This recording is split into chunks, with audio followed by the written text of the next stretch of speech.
अस्सलाम वालेकुम दोस्तों, कैसे हैं? तो आज की वीडियो ख़ास है और आज मैं बात करना चाहूँगा कि जो कोरियर ड्राइवर हैं, जैसे कि मुख्तलिफ़ कोरियर की कंपनियाँ हैं इटली के अंदर, जैसे अमेज़न है, DHL है, फेडेक्स है, GLS है, एसडीआर है, बार्टोलिनी है, इस तरह की और बेशुमार कंपनी हैं। इसके अंदर बहुत से हमारे जो देसी हैं, ख़ास तौर पे पाकिस्तानी बहुत से ड्राइवर हैं। पिछले आप कह लें कि 5-10 सालों में जब से ये लाइसेंस का रुझान ज़्यादा हुआ है और कोविड के बाद ये कोरियर का बिज़नेस भी बहुत बूम हुआ है, तो उसके बाद इसमें काफ़ी जॉब भी निकली हैं। आज मैं एक मौजू है कि एक ड्राइवर जो है उसकी एवरेज सैलरी कितनी होनी चाहिए कोरियर कंपनी में, प्लस अब ये क्यों मुश्किल हो गया है कि अपनी गाड़ी एज ए बिज़नेस के तौर पे किसी भी कंपनी के साथ लगाना, और जिनकी लगी हुई थी वो अब आस्ता आस्ता ख़त्म क्यों हो रही हैं, इसकी क्या वजूहत है। तो दोस्तों, अगर आप एज कोरियर ड्राइवर हैं तो आपकी जो सैलरी इस वक्त चल रही है तकरीबन तमाम कंपनियों में वो 1800 से लेके 2200 के दरमियान है। इसमें जो है DHL और उसके बाद अमेज़न, बार्टोलिनी, एसडीआर, GLS, इनमें तकरीबन प्लस माइनस।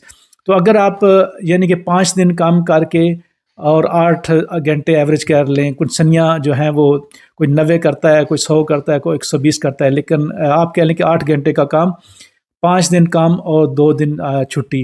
तो जो रेगुलर एक लॉजिस्टिको के ड्राइवर का 30 की सैलरी होनी चाहिए इस वक्त, वो आप कह लें कि एस्टिमेटेड 1800 से लेके 2200 के दरमियान हो, पतेंते बी पे मैं इसकी बात कर रहा हूँ। तो अगर आप इससे कम ले रहे हैं तो आपका जो कापो है या बॉस है वो आपके साथ ज़्यादती कर रहा है।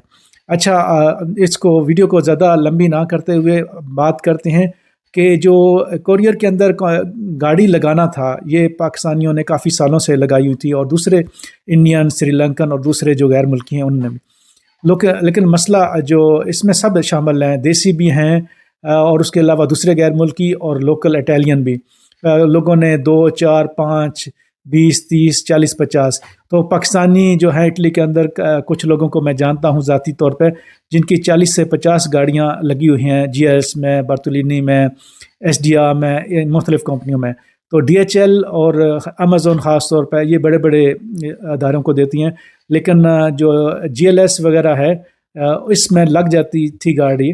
तो मसला क्या हुआ कि जो हमारे छोटी कंपनियों वाले हैं जिनकी 2-4 गाड़ियां हैं, तो वो अपने ड्राइवर को बहुत कम तनख्वाह देते थे, यानी कि कोई 1300 दे रहा है, कोई 1400 महीने का। और उसी कंपनी में जो दूसरे कोऑपरेटिव के साथ काम कर रहे थे तो वो ड्राइवर 1800-1900 ले रहे थे। तो मुख्तलिफ इटली के शहरों में जब ड्राइवर आपस में बातचीत करते हैं तो उन्होंने शिकायतें की कि ये कैसे हो सकता है कि एक ही इदारे में काम करते हुए एक वही काम एक 1400 यूरो ले रहा है और एक 1800 या 2000 ले रहा है। तो बहुत सी शिकायत जो है जब मसूल हुई और कुछ लोग जो है उन्होंने दनूचे किए और बहुत से मसाइल बने। तो अब जो मुख्तलिफ कंपनियां हैं, तो ये आस्ता आस्ता अब जो प्राइवेट मालकान हैं, 1, 2, 3, 4 जिनकी गाड़ियां हैं और जो रूल को फॉलो नहीं करते उनकी गाड़ियां हैं वो आस्ता आस्ता निकाल रहे हैं। तो एज अ बिज़नेस अब इसका फ्यूचर बहुत मुश्किल हो रहा है दिन ब दिन इटली के अंदर। अच्छा, दूसरी देशियों का ये भी मैंने देखा है कि अक्सर देशियों की किसी की 30, किसी की 40, किसी की 50 गाड़ियां हैं, तो रिविज़नों के मसले हैं, गाड़ियों के मसाइल हैं, उसके बाद किसी की इंश्योरेंस ख़त्म है, किसी को टायर का मसला है। तो हमारे देसी बदकिस्मती से बिजनेसमैन बन जाते हैं जो, लेकिन जो माइंड सेट है वो नहीं बनता।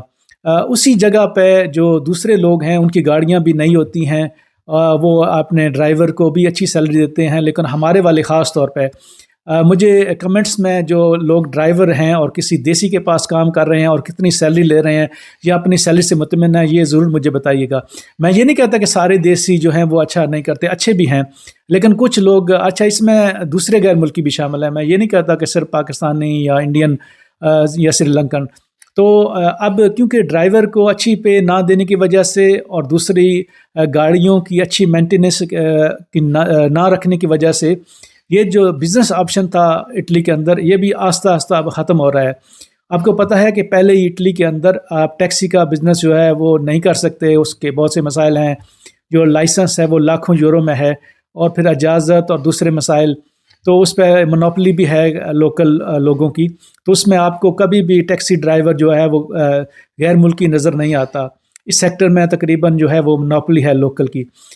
کورئر میں کافی ہمارے لوگ وہ کامیاب بھی ہو گئے تھے یا کامیاب ہیں بھی، کچھ اچھی طرح بھی کمپنیاں چلا رہے ہیں، یہ میں نہیں کہتا کہ سارے ہی لیکن یہ کہ جو کچھ لوگ جو ہیں جن کا مائنڈ سیٹ اچھا نہیں تھا، ان کی وجہ سے یہ بزنس آہستہ آہستہ جو ہے وہ تمام جو پرائیویٹ اور چھوٹے کاروباری ہیں، 1-2 گاڑیوں والے یا 4-5 گاڑیوں والے یا میں ان کے 30-40 گاڑیوں والے، ان سے لے کے تو اب بہت سے اصلاحات کر رہی ہیں، بڑے بڑے جو کوپریٹیو ہیں وہ آ رہے ہیں، اور دوسرے مالکان کو جن کی پرفارمنس اچھی نہیں ہے، جن کے مسائل زیادہ ہیں، تو ان کی گاڑیاں ختم ہو رہی ہیں۔